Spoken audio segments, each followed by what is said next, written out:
Yo, what is up, guys? It's Pedro here. So the Washington Commanders finally released long snapper Camaron Cheeseman after a very, very rough season by him. So we're going to talk about that and just another bad draft pick and roster move by Ron Rivera. If you guys are new, make sure to subscribe, hit that like button, and that notification bell as well so you never miss a video. As we're about 150 subscribers away from 12,000, I would love to hit it before the end of the year. So as a Christmas present to me, just hit that subscribe button if you haven't already. It's free and it would make my day. But let's get into it. So this was the least expecting move of the day. We were expecting this to happen, and they did it. The Commanders have released long snapper Camaron Cheeseman. And before I get into his performance, which has been terrible, he is a really good guy, and I feel for him because, he just got released and he's out of a job. And based off his performance, he's probably not going to get another job in the NFL, or it's going to be very hard for him to do so. But he's a really good guy. And, whenever I went out to training camp, he always talked to a lot of fans, took pictures. It was really nice, appreciative, that he's in the NFL. But at the end of the day, you're getting paid a lot of money to snap the football, and that's his only job. And he was snapping it terribly, was costing the Commanders points. And if this team was good, it would have been a way bigger storyline, and people would have cared way more than they do, because at this point, season's over. It's been over for a while now. I mean, officially it's over now, but we've known for a while that they weren't going to make the playoffs, really ever since those Giants losses. Even some, the Bears losses, when a lot of people really lost faith in this team. But in the offseason, we started to hear rumblings about it. And then in the preseason, we heard that he switched his form, which is weird because it was fine before. He switches his form. It goes poorly in the preseason. Sly misses a couple, kicks because of it. Then the regular season, it starts to happen. It consistently happened on the punts. The snaps were bad. Tress would either have to go up for them or go down for them.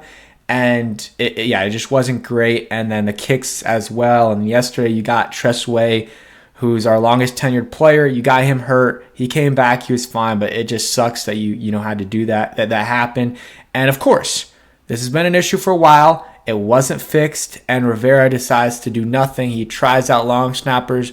He did midway through the season, but didn't end up getting anyone else. And this is kind of a crazy quote. I talked about this in my video yesterday, but he basically said he's been worried about losing his job all year. I haven't been performing the way I've been wanting to. Most places I probably, wouldn't be around still. And that's great, awareness. And again, we can't be mad at him. Obviously, he hasn't been performing well, but he should have been gone. He should have been gone. And Rivera just kept him around even though he was clearly not good enough. And he's getting, hate for it. And, it is what it is. But the hate should be on Rivera. And I think most of it is. But, it sucks for Cheeseman. But had a funny name, had a funny show, but just couldn't snap the ball correctly. And he was taken number 225 in the 2021 draft. And not only that, they traded up for him. And they used a 5th-round pick for the next year. And not only that, they drafted him right in front of Trey Smith, who is a Pro Bowl. I don't know if he's officially made the Pro Bowl, but or All-Pro. I think he has at least one of them, maybe both of them. But he's been really good. He's been really good for the Chiefs. And he had medical concerns, and every team's, passed on him 4 or 5 times, or at least 4 times. But still, you could have used O-line, and you draft Cheeseman in front of him. Not only you draft him, but you trade up for him and get, use a 5th-round pick, a future 5th-round pick for him. It's just one of the many bad Ron Rivera moves. And I wasn't a huge, strongly against it at the time. I didn't like it. I didn't like that you're trading up for a long snapper because you probably could have gotten one in free agency, or in terms of, undrafted free agency. And I never thought Nick Sundberg should have been released. I think it was an injury-related issue, but he hasn't snapped since, but he felt like he could still snap. And I don't know. I didn't feel like there was a need to move on from Nick Sundberg, but Rivera did. And we can go on and on with the Rivera moves. The Jamin Davis pick hasn't worked out. I mean, he hasn't been terrible, but for a 1st-round pick, he hasn't lived up to expectations. Jahan pick when Kyle Hamilton was there and Chris Olave was there. And Jahan can still be a good player, but you don't like to see that sophomore slump from him. Emmanuel Forbes, do I need to say anything more? And yes, coaching does play a factor into it. And, some of the players that did succeed in other scenarios, like, Christian Darrisaw and Chris Olave, Kyle Hamilton, maybe they wouldn't have succeeded here. But I don't know, some good players succeed anywhere, and it's consistent with Ron Rivera that he would reach on a player. Jamin Davis projected to be a late first, early second. Jahan Dotson, the same thing. And Emmanuel Forbes, is kind of projected like the fourth, fifth best corner in the draft. And we took him as a number 2 corner ahead of Gonzalez and ahead of Banks and Joey Porter, who a lot of people definitely, almost everyone had Gonzalez and Banks over him, and some people had Porter over him. It is what it is. He's going to be on the team next year. It's going to be a new coaching staff. Let's see what they do with Emmanuel Forbes. But it just, Rivera, it just stinks. He absolutely stinks. And the draft choices he's made, the personnel decisions, and his coaching's bad too. We saw yesterday the time management. Probably, honestly, yesterday at the end of the game, that's more on Bieniemy than it is on Rivera, because he's the one in charge of the offense. So that's on him, honestly. Rivera sure can take timeouts, but Bieniemy is the one who's, choosing the pace of the offense and what plays they're doing, and to run, to go into huddle there is ridiculous. There should be no huddle, and they were snapping with like 5-6 seconds every time or less, and that just should not happen. And it's just, I think clean house next year. Absolutely clean house. Bieniemy needs to be, again, I'm not strongly against Bieniemy, but it's just, has he shown that he should undoubtedly be the offensive coordinator? No, not at all.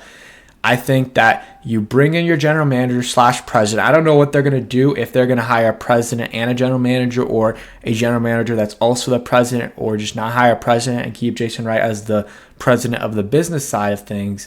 But choose that general manager / president. Hopefully it's a youngish guy, strong background in analytics, and has been with a successful organization like maybe the 49ers with Adam Peters, the Chiefs, the Ravens, the Eagles. One of those organizations is what I would like to get a executive from. You got Ian Cunningham too from the Bears, who's done a good job, and he also worked with, I think, the Eagles before as well. Let that GM or president choose their head coach, and the head coach and the general manager / president work together to choose who the coordinators are, and then the assistant coaches as well. That's what I want. That's what I want to happen. And Ron Rivera, he's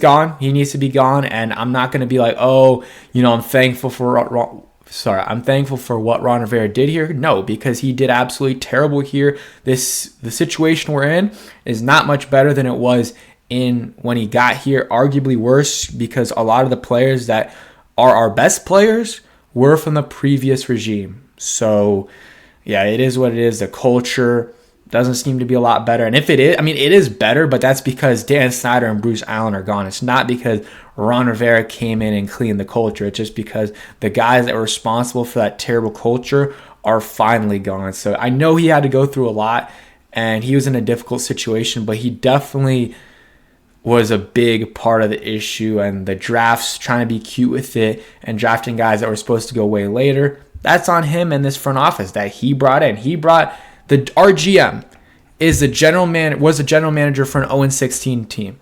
Like, come on now. It's unfortunate what Ron Rivera did here, but hey, it's going to be gone. He's going to be gone after the season, and hopefully we get a new, young, and exciting coach. Thanks for watching. Hope you guys enjoyed, and peace.